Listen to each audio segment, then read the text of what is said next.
Graças a Deus, amém? Saúde os irmãos com a paz do Senhor. Amém. Saúde os irmãos com a paz do Senhor. Amém.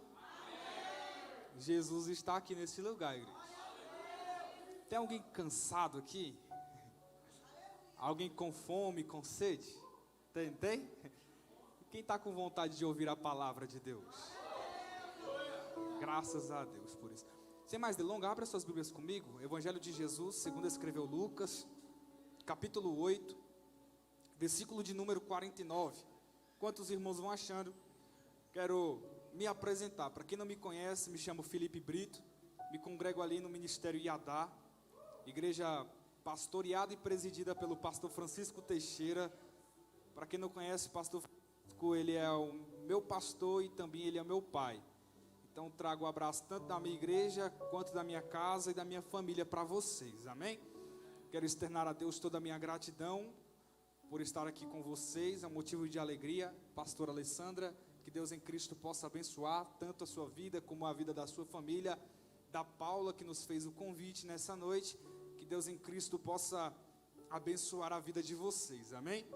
Tiago, muito bom ser ministrado por você, irmão. Deus em Cristo possa abençoar a sua vida, quanto dos meninos, Lucas, Daniel tá monstro na bateria, que Deus em Cristo abençoe, Eric, Vitor, é isso, né? Vitor, que Deus possa abençoar a cada um. Meus irmãos, vem também comigo me acompanhando nessa noite, alguns amigos, e como é bom estar entre amigos, porque se a igreja não glorifica, os amigos têm que glorificar, né? Graças a Deus. Veio ali a Camila, o Ellerson, a Jane, e também veio a menina mais bonita que já pisou aqui nesse lugar, Ana Cristina, minha futura noiva, futura esposa, que Deus em Cristo possa abençoar a sua vida, amém? Lucas capítulo 8, versículo de número 49, vai dizer assim: estando ele ainda falando, chegou um dos príncipes da sinagoga dizendo: a tua filha já está morta, não incomode mais o mestre. Jesus, porém, ouvindo tais palavras, respondeu-lhe dizendo: não temas, crê somente e será salva. Eu vou repetir. E Jesus, ouvindo tais palavras, respondeu-lhe dizendo: não temas, crê somente e será salva. Amém? Você pode se assentar, glorificando a Deus aqui nesse lugar.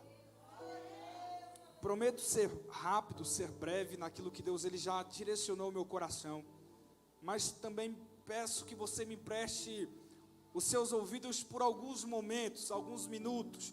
Prometo não tardar, vou ser bastante eficaz e bem direto ao ponto naquilo que Deus ele direcionou o meu coração.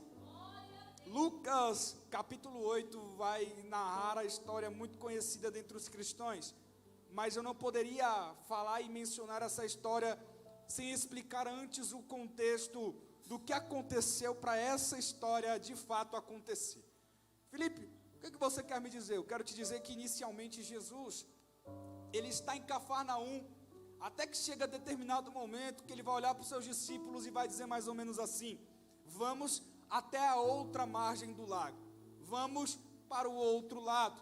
Esse outro lado era uma região grega que constituía-se por 10 cidades. Essas 10 cidades era considerada uma polis por nome de Decápolis, ou seja, 10 cidades. Decápolis significa 10 cidades. Jesus ele vai em direção a esta região, e na região que Jesus está indo, Jesus ele vai entrar em uma cidade muito conhecida por nós, que é a cidade de Gadara. A Bíblia diz que quando Jesus ele adentra a cidade de Gadara, logo vem um homem, e a Bíblia diz, e o texto vai dizer, que quando Jesus ele adentra Gadara, este homem estava possuído por demônios, ou seja, ele já não tinha mais controle de suas ações. O texto vai dizer que as pessoas viam esse homem perambulando pelos cemitérios, que para um judeu era considerado como amaldiçoado. Aquele homem, ele andava no cemitério. E quando esse homem chega até Jesus possuído por demônios, o texto vai dizer que os demônios se prostraram perante os pés de Jesus. E o texto vai me assombrar, Porque o texto vai dizer mais ou menos assim: e eles adoraram a Jesus. Só que o problema não está aqui. O problema é que Jesus nunca aceitou adoração de demônio. Jesus não aceita, mesmo que os demônios tentem adorar a Jesus. E tem muita gente que tem a oportunidade de adorar e não adora.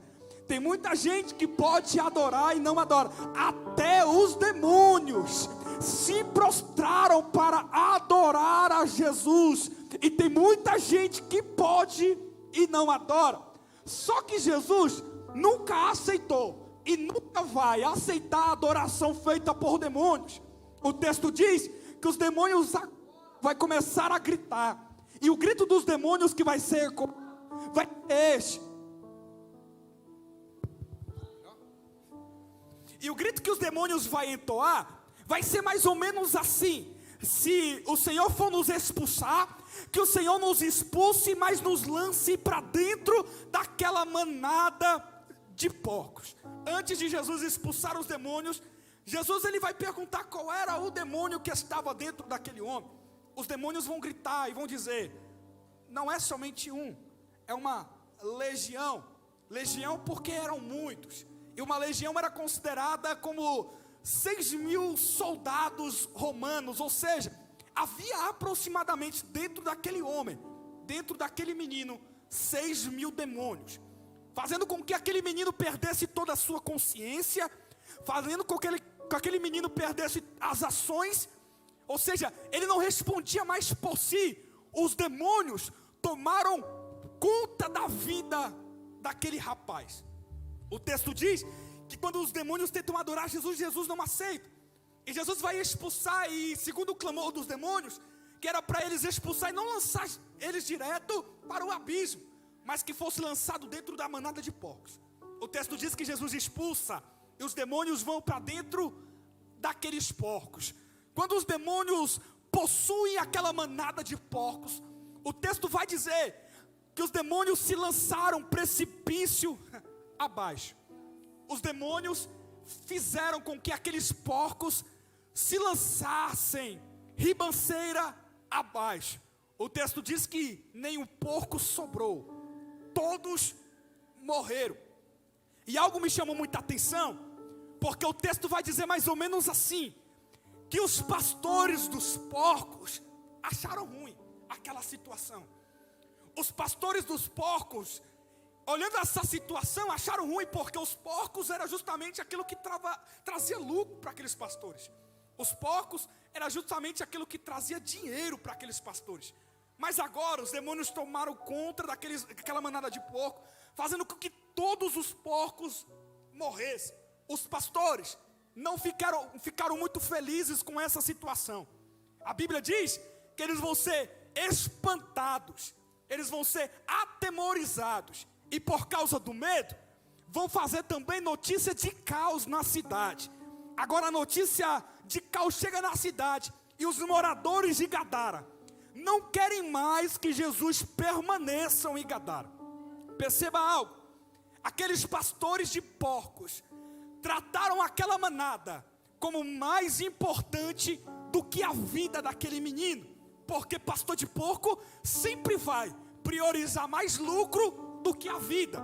Quem é pastor de porco sempre vai dar mais valia naquilo que dá dinheiro, naquilo que traz ganho, do que na vida de uma alma. Só que para quem é pastor de ovelha, sempre vai priorizar a vida do que o lucro. Eu estou falando para algumas pessoas aqui que talvez não tenha muita condição, mas para quem é pastor de ovelha, não se importa com o dinheiro que você traz aqui para a igreja. Quem é pastor de ovelha não se importa com a condição que você tem, porque para pastor de ovelha mais vale a sua vida do que aquilo que você pode produzir. Eu não sei se você está entendendo, mas Jesus já desceu aqui na casa para te dizer: eu não me preocupo com aquilo que você pode dar, eu estou mais preocupado com o açúcar. Alguém acredita nisso? Hoje é uma sexta-feira profética e Jesus já chegou.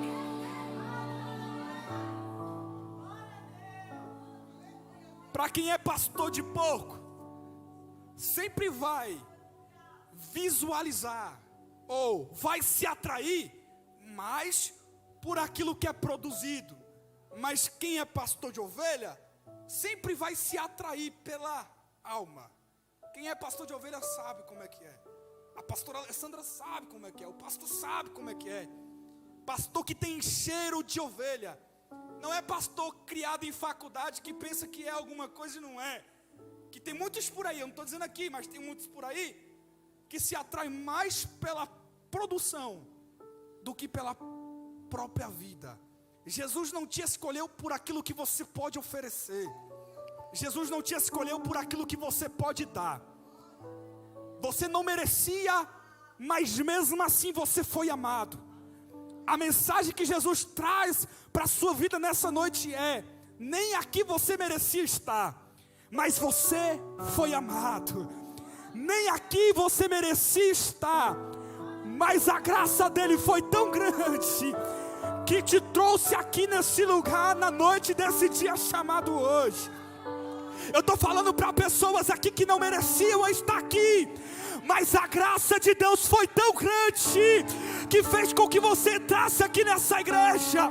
Satanás olhava para você e dizia todos os dias: é pecador, e por causa do pecado merecem morrer. Mas a graça dele foi tão grande que em contrapartida Satanás olhava e dizia: não merece. Mas Jesus olhava para você e diz: é pecador, merece morrer, mas a minha graça é maior do que o pecado deles. Eles são pecadores, mas a minha graça é maior. Aonde abundou o pecado, superabundou a graça. Era como se Satanás olhasse para você e dissesse mais ou menos assim: é pecador, e por causa do pecado deles estão destituídos da glória de Deus. Já que o salário do pecado é a morte, todos pecaram. E se todos pecaram, ninguém merecia a glória de Deus.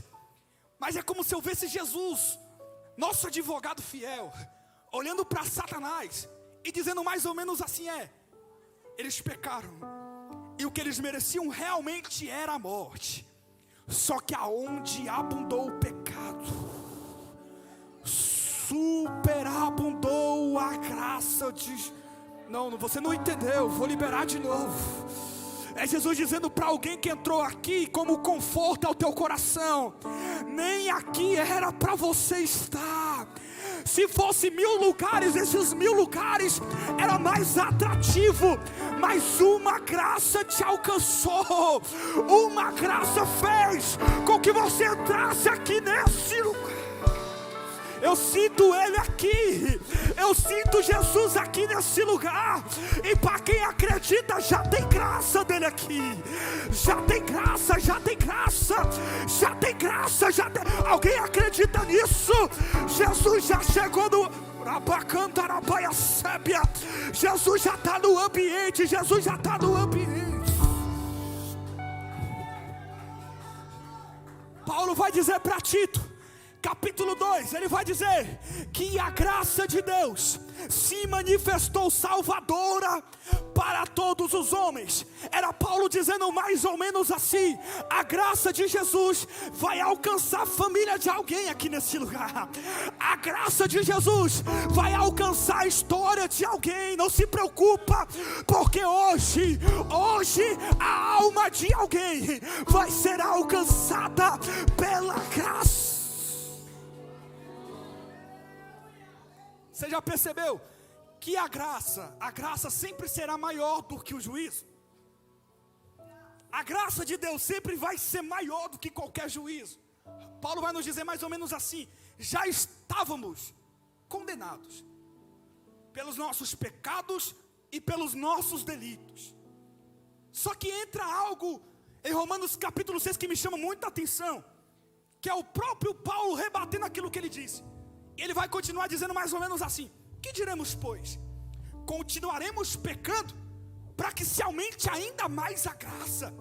Aí ele vai responder: de maneira nenhuma, porque não vivemos mais debaixo da lei da escravidão, debaixo do pecado, mas vivemos debaixo da graça de Deus. A graça de Deus é um motivo para você estar vivo aqui nessa noite. É tudo por causa da graça. Só lhe deu glória, sola gratia. É justamente o que os reformadores pregavam, é tudo por causa da graça. A graça sempre vai ser maior do que qualquer juízo. O que está acontecendo na vida desse menino é que esse menino já está condenado, escravizado pelos demônios. Mas a graça de Deus sempre vai ser maior do que qualquer juízo pregado por alguma pessoa. A graça de Jesus sempre vai ser maior do que qualquer condenação. O texto diz que aquela manada de porcos vai morrer, os pastores vão ficar com raiva porque o lucro deles acabou. Aí o texto vai continuar dizendo que esse povo, o povo de Gadara, expulsa Jesus. Jesus estava em Cafarnaum, foi para Gadara. Então perceba que quando Jesus é expulso, Jesus não é esperado de volta. Só que o texto vai dizer que havia, olhe para cá para você entender, havia uma multidão que esperava Jesus. Me chamou muita atenção porque Jesus, ele não foi e voltou para Cafarnaum com uma volta programada. Jesus não decidiu o dia que ia voltar. Por quê? Porque Jesus foi expulso de Gadara. Só que o texto vai dizer que havia uma multidão que estava esperando Jesus ansiosamente. Isso me chamou muita atenção e eu perguntei, mas Deus, por quê? Aí Deus veio me explicar, essa multidão é uma multidão que estava esperando Jesus para que Jesus explicasse a respeito do batismo. Eram os discípulos de João Batista. E outro evangelho vai dizer que os fariseus e os discípulos de João estavam jejuando e eles perguntaram por que é que os discípulos de Jesus também não jejuavam. Aí Jesus vai explicar, peraí. E por acaso é conveniente num casamento você jejuar quando o noivo está presente? Aí Jesus vai dar a resposta, não, de maneira nenhuma, porque o noivo está com eles. Se o noivo está com eles, não há necessidade deles jejuarem. Essa multidão é a que está esperando Jesus. Só que no meio dessa multidão, algo vai me chamar a atenção.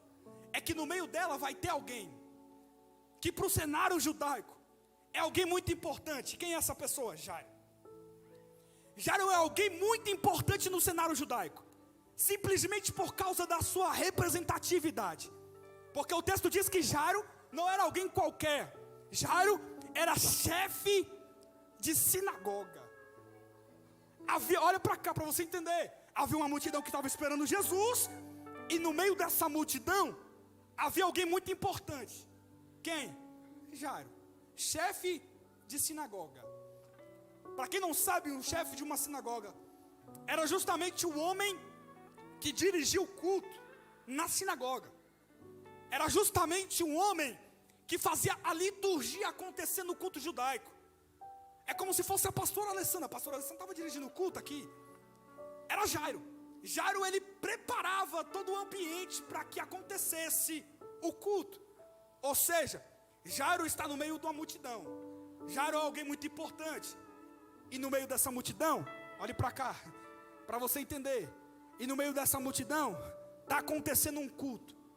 E esse culto é um culto totalmente inesperado. Porque o próprio Jairo, ele vai dar um motivo para aquele culto estar acontecendo. E sabe qual é? A sua filha já está quase morrendo. Aquele culto não era um culto qualquer. Aquele culto era um culto que estava em celebração, não uma celebração, mas era uma oração. Porque a filha de Jairo já estava quase morrendo. No cenário judaico, essa oração é chamada de Kadish. E ela acontece em 4 períodos, e um desses períodos é justamente antes da pessoa morrer. É o que justamente está acontecendo sobre a filha de Jairo. A menina está quase morrendo. Então Jairo, olhe para cá, Jairo reúne uma congregação de pessoas. Porque Jairo no cenário judaico é alguém muito importante. Só que eu abro parêntese para vocês aqui, para vocês entenderem o que está acontecendo. Nessa multidão como Jairo é uma pessoa muito importante, havia toda a classe política da época, os fariseus, os saduceus, aquela classe política dos religiosos. Havia também a classe sacerdotal, havia também os curiosos, e também nessa multidão havia as carpinteiras, que eram mulheres pagas somente para chorar numa cerimônia fúnebre. Então perceba que naquele cenário está acontecendo que todo mundo está esperando que a menina morra. Todo mundo está esperando que aquela menina parta. Havia uma expectativa, e qual é a expectativa? Ela tem que morrer. Por quê? Porque o judeu entende mais ou menos assim, que quanto mais rápido a alma daquela pessoa se ligar até a Deus, mais rapidamente ela pode receber o reino de Deus. Então a expectativa daquele povo vamos orar, porque quanto mais rápido ela for, mais rápido ela pode receber aquilo que Deus tem para ela. Só que perceba algo, Jairo era alguém importante, só que o dinheiro de Jairo, porque para Jairo ser chefe de sinagoga, Jairo tinha que ser rico. O dinheiro de Jairo não pôde fazer nada, pastora Alessandra, pela filha dele. A figura que Jairo era, não pôde fazer nada para ajudar na situação da filha dele. Jairo não pode fazer mais nada. Jairo não tem mais capacidade. Na sua limitação humana, tudo que ele poderia fazer ele fez. Pagou médico, talvez tentou, pagou remédio, comprou remédio, mas nada adiantou. Perceba, a figuração de Jairo, a representatividade de Jairo, não lhe ajudou em nada. Jairo era agora alguém comum perante a morte. Jairo era alguém comum perante a situação que ele está vivendo. Só que sabe o que vai me chamar a atenção no texto? É que quando Jesus chega, o texto diz que sai Jairo do meio da multidão, olha para Jesus, e antes, olhe para cá, antes de Jairo pedir, Jairo vai se prostrar. E o texto vai dizer que Jairo se prostra, e quando Jairo se prostra, Jairo vai adorar. Jairo não pediu, Jairo primeiro adorou. Sabe qual é o problema de muita gente?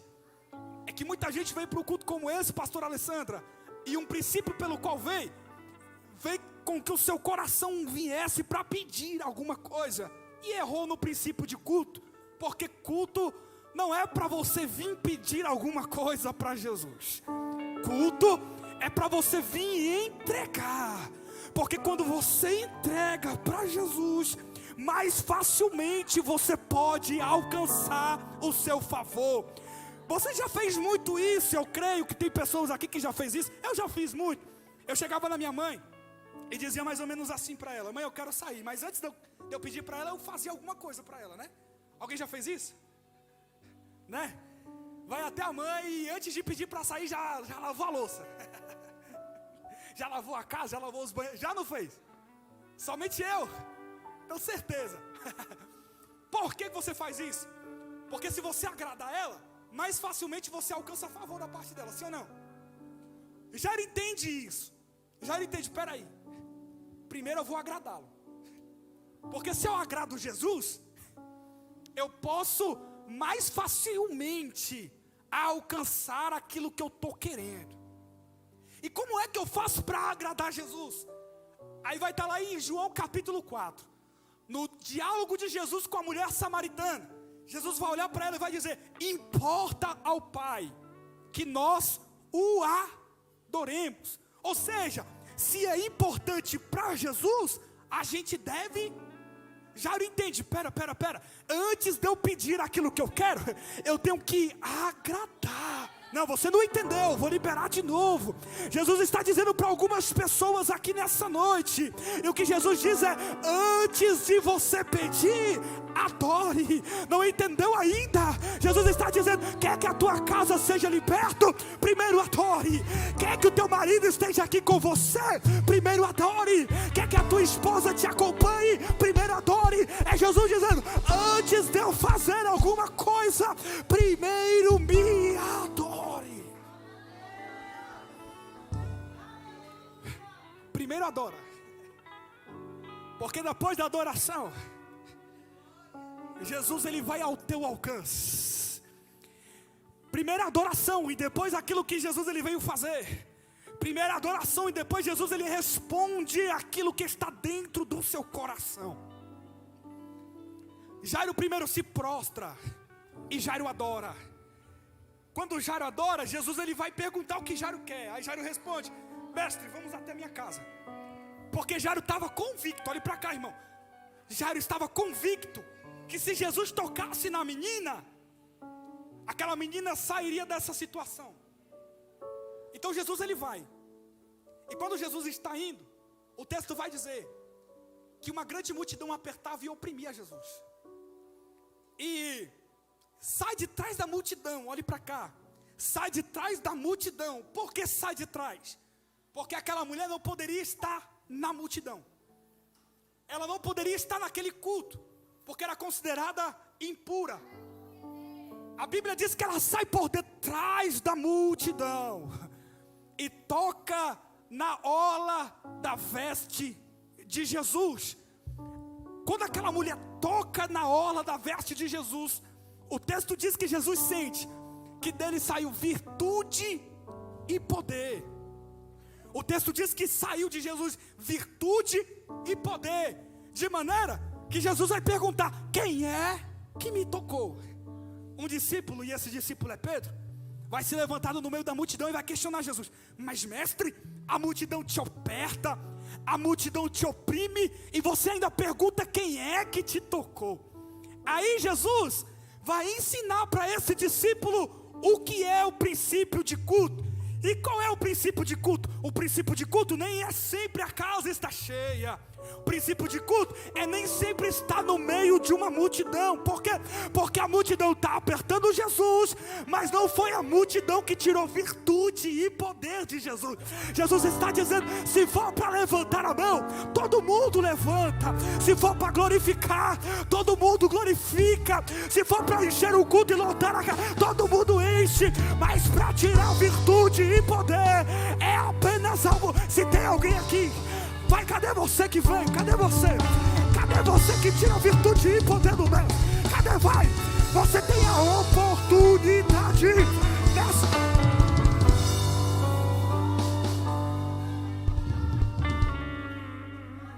Jesus ensina que nem sempre numa multidão todo mundo está no mesmo propósito. Que nem sempre no culto lotado todo mundo está no mesmo propósito. Porque aquela mulher nem no culto estava. Aquela mulher nem no culto poderia estar. Ela era considerada impura, e por detrás da multidão ela vai tocar e vai tirar o que aquela multidão não conseguiu tirar de Jesus. Aquela mulher nem poderia estar naquele culto, mas ela entra no culto, participa do culto, toca aonde ninguém tocou. Porque o importante não é quem toca, o importante é a posição que você está tocando. Porque a multidão está tocando, mas a multidão não tira. Aquela mulher está se humilhando, aquela mulher está caída e está tirando o que ninguém conseguiu tirar. Porque não é quem toca, porque Jairo tocava. Jairo tocava, mas Jairo não tirou virtude. A multidão tocava, mas a multidão não tirou virtude. Mas aquela mulher tocou e tirou o que ninguém conseguiu tirar. Eu estou falando para algumas pessoas aqui que talvez entrou aqui nesse culto totalmente por acaso. Na sua mente, a resposta que está é: o que eu vim fazer aqui nessa noite? O que eu vim fazer aqui nesse culto? Aí a resposta de Jesus para você é: eu não trabalho por obra do acaso, eu trabalho por propósito. Havia um propósito para você aqui nessa noite. Jesus cura aquela mulher, e você conhece muito bem a história. Eu vou me acelerar aqui, porque tem algo de Jesus para a tua vida nessa noite. Jesus cura a mulher. Agora o que fica na cabeça de Jairo é o que está acontecendo no momento. Por quê? Porque Jairo, olha para cá, Jairo deixa a sua filha em casa moribunda. E quando Jesus nesse meio tempo, a notícia já é outra. A notícia não é mais que a filha dele que já está quase para morrer. A notícia que chega da casa dele é que a filha dele já morreu. Sim ou não? Jairo sai de casa, e quando Jairo sai de casa, a filha dele está moribunda. Mas quando Jesus para curar aquela mulher, a notícia que chega para a vida de Jairo é: não perturba mais o mestre. Por quê? Porque a tua filha já está morta. Jairo agora está se deparando com a realidade que ele tem. E qual é a realidade que Jairo tem? Que tem morte na casa dele. A morte chegou.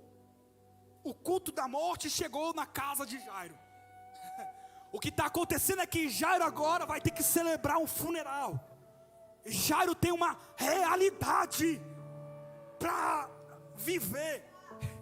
Só que perante a realidade de Jairo, tem algo que chama muita atenção. É que Jairo tem uma palavra, e a palavra que Jairo tem é a palavra de realidade que ele está vivendo. Sim ou não? Jairo tem uma palavra, e a palavra que ele tem é a palavra de realidade. Só que o texto vai continuar dizendo, Lucas, e o que o texto vai dizer é que Jesus, presta atenção, não é Jairo, é Jesus que vai responder aquela palavra. Não é Jairo, é Jesus. E a resposta de Jesus é essa: crê somente. Não, você não entendeu. Jairo tem uma palavra de realidade. Só que agora Jairo também tem a palavra de Jesus. E a palavra de Jesus é essa: não temas, crê somente e ela será salva. Eu não sei se você está entendendo, mas eu estou falando para algumas pessoas aqui que tem uma realidade para enfrentar dentro de casa. Só que nessa noite, nessa sexta-feira profética, você recebeu a palavra de Jesus. E sabe qual é o bonito? É que o bonito é que a palavra de Jesus nem sempre vai de acordo com a realidade. Para você entender, nem sempre a palavra de Jesus vai de acordo com a realidade. Sim ou não? Você já viveu isso? De Jesus te prometer alguma coisa, mas a realidade que você está vivendo é totalmente contrária àquilo que Jesus te prometeu? O que está acontecendo na vida de Jairo é justamente isso. Porque Jesus está dizendo mais ou menos assim: ela não morreu, ela está apenas dormindo. A realidade que Jairo tem é totalmente contrária. Porque quando Jairo chega na casa dele, a menina está morta. A realidade que Jairo tem é totalmente contrário à palavra de Jesus. Porque a palavra de Jesus veio de confronto à realidade que Jairo está vivendo. Eu libero isso aqui para a sua vida nessa noite. Eu estou pregando para pessoas aqui que talvez a realidade não é muito boa. Eu estou pregando para pessoas aqui que entraram aqui e a realidade é totalmente contrário àquilo que estão vivendo. É totalmente contrário àquilo que Deus um dia já te liberou, aquilo que Deus já te prometeu. Só que eu vim aqui como profeta de Deus nessa sexta-feira profética, somente para te liberar uma palavra. E sabe qual é a palavra? A realidade nunca será capaz de mudar a palavra de Jesus, mas a palavra de Jesus pode mudar a realidade que você está vivendo. Eu vou liberar novamente, porque Jesus já está falando com algumas pessoas aqui. Eu não sei o que você está vivendo dentro de casa, se a morte chegou, se a comida acabou, se o suprimento que você tinha já está escasso, mas tem uma palavra, e a palavra de Jesus é: não se preocupa, porque a providência está chegando. Não se preocupa, porque tem algo de Deus para acontecer.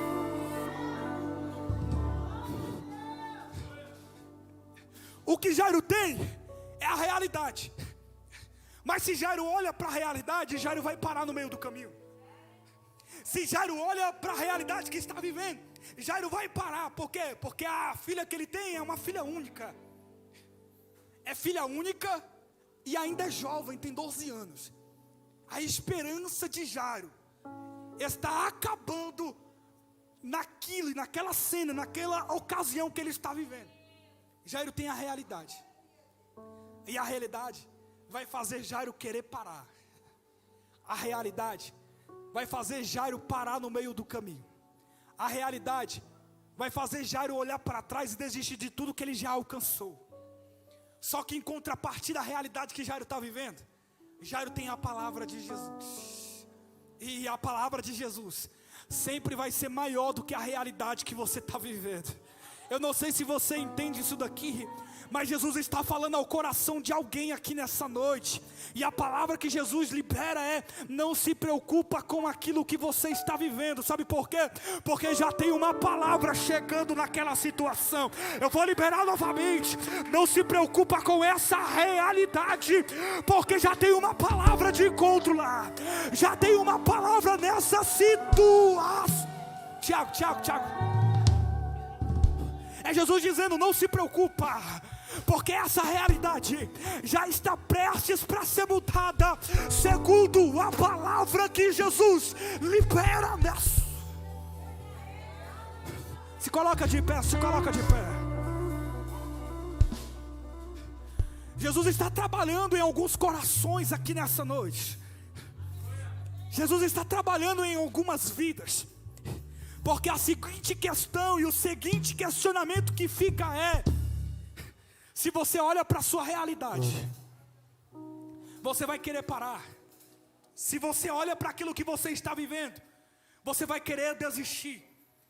Mas a palavra que Jesus te liberou nessa noite é: não se preocupa com aquilo que você está vivendo, porque basta uma palavra de Jesus para toda essa situação ser mudada. Eu não sei se você entende isso daqui, mas Jesus ministra muito forte ao meu coração para dizer para alguém: tem alguém vivendo aquilo que não quer viver. Tem alguém aqui que entrou aqui e não sabe o que é viver em paz. Tem uma grande depressão, e a palavra que Jesus liberou é: vai ter paz novamente para a tua casa, vai ter paz novamente para a tua família, vai ter paz novamente para a tua vida. E Jesus diz: não se preocupa com aquilo que você está vivendo, porque já tem palavra para a tua história. Já tem palavra para a tua casa. A tua realidade não será capaz de anular a palavra que Jesus já liberou para a tua vida.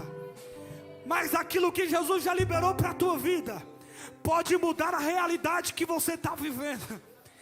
A realidade nunca será capaz de mudar as promessas que Jesus te fez, mas as promessas que Jesus te fez pode mudar a situação que você se encontra nessa noite. O que eu te peço é: se ligue nessa adoração, porque já tem palavra que foi liberada para a tua casa nessa noite. É Jesus dizendo ao coração de alguém: quando você adora aqui, já tem palavra sendo liberada lá na tua casa.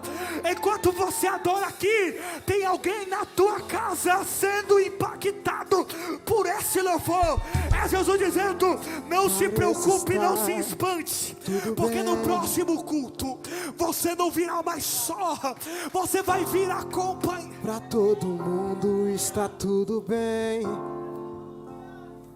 mas eu conheço o teu coração. Conheço você por dentro e por conhecer.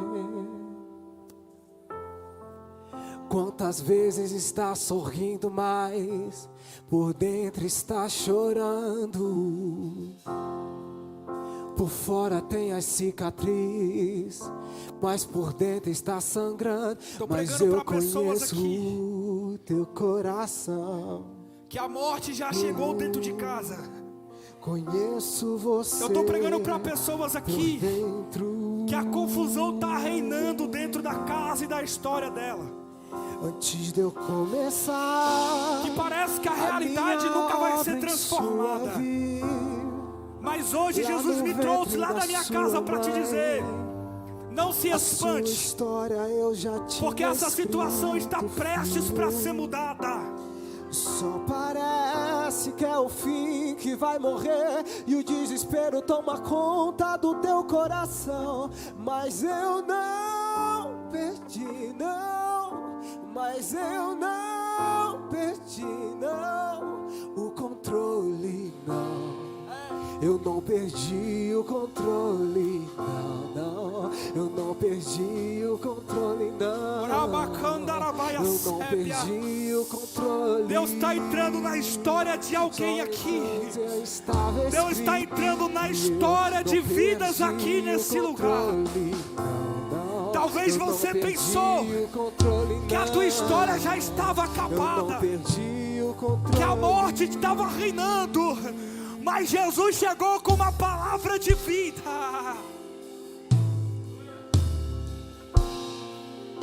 Antes de eu começar a minha obra em sua vida, lá no ventre da sua mãe, a sua história eu já tinha escrito, filho.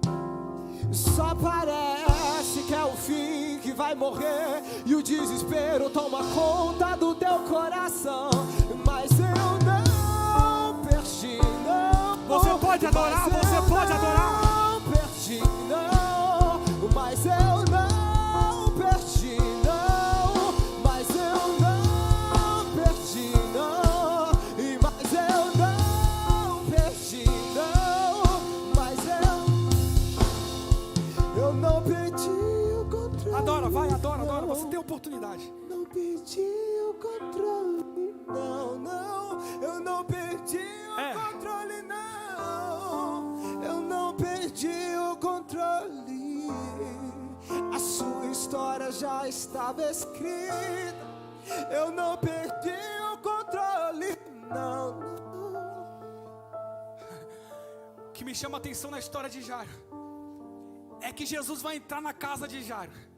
A Bíblia diz que a casa de Jairo está infestada de gente. Só que o mestre vai chegar e pastor Alessandro vai colocar ordem na casa. Ele vai chegar e vai tirar todo mundo que estava lá dentro, esperando que a menina morresse. Vai ficar dentro de casa somente Pedro, Tiago e João. A Bíblia diz que eles vão entrar para dentro do quarto onde estava a menina.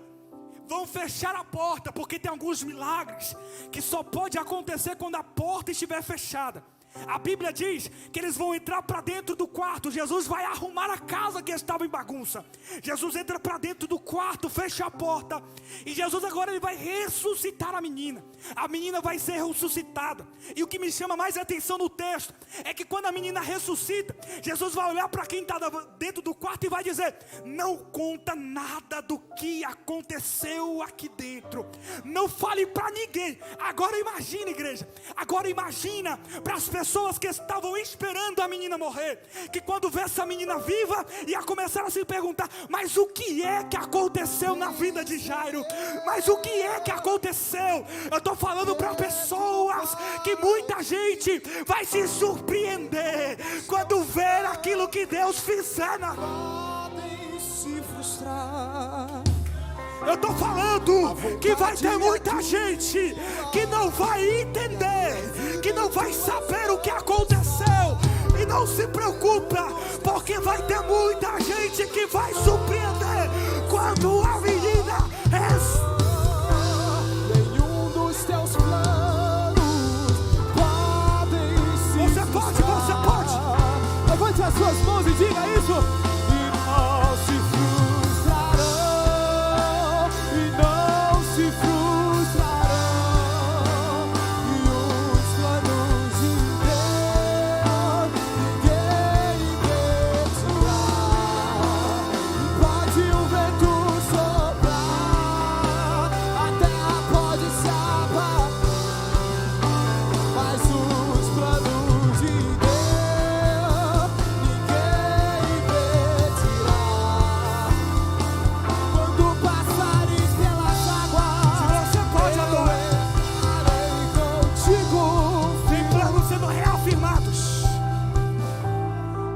de Deus sendo reafirmados aqui nessa noite. Tem algumas promessas que Deus diz: ainda está de pé. Aquilo que eu te prometi não morreu. A morte até pensou que chegou na tua casa, mas tem palavra de vida para o teu lar. Tem Eu estendo o convite aqui e entrego o microfone. Se tem alguém aqui que quer aceitar Jesus ou se reconciliar com Ele, porque já se cansou da realidade que está vivendo e agora quer viver baseado naquilo que Deus um dia já liberou para você. Eu estou falando para pessoas aqui que já se cansaram e que não querem mais viver a realidade que estão vivendo, porque de verdade, chega. Já passou da hora dessa realidade ser mudada. Jesus diz, é apenas você guardar a minha palavra. Se tiver alguém aqui que quer viver os planos de Deus, se tem alguém aqui que quer aceitar Jesus ou se reconciliar com Ele, eu te chamo aqui na frente. Tem alguém que quer aceitar Jesus ou se reconciliar com Ele? Porque a realidade não é aquilo que Deus quer que você viva. Você está vivendo algo totalmente contrário àquilo que Deus quer que você viva. E Deus te chama aqui na frente, porque Deus Ele só pode fazer alguma coisa por você baseado nas suas renúncias. Deus não pode fazer nada se você não renunciar ao seu próprio eu. Deus não pode fazer nada na tua história se você não renunciar à sua própria carne. Deus te chama mais uma vez, e eu vou te chamar pela última vez aqui. Se tiver alguém que quer aceitar Jesus ou se reconciliar com Ele, para viver os planos de Deus, hoje é a noite e a oportunidade certa que Deus marcou com você, para Ele mudar de uma vez por todas essa realidade. Tem alguém? Não tem? Aqui eu agradeço a minha oportunidade, e que as palmas louvem ao Senhor. Se eu cair, as tuas mãos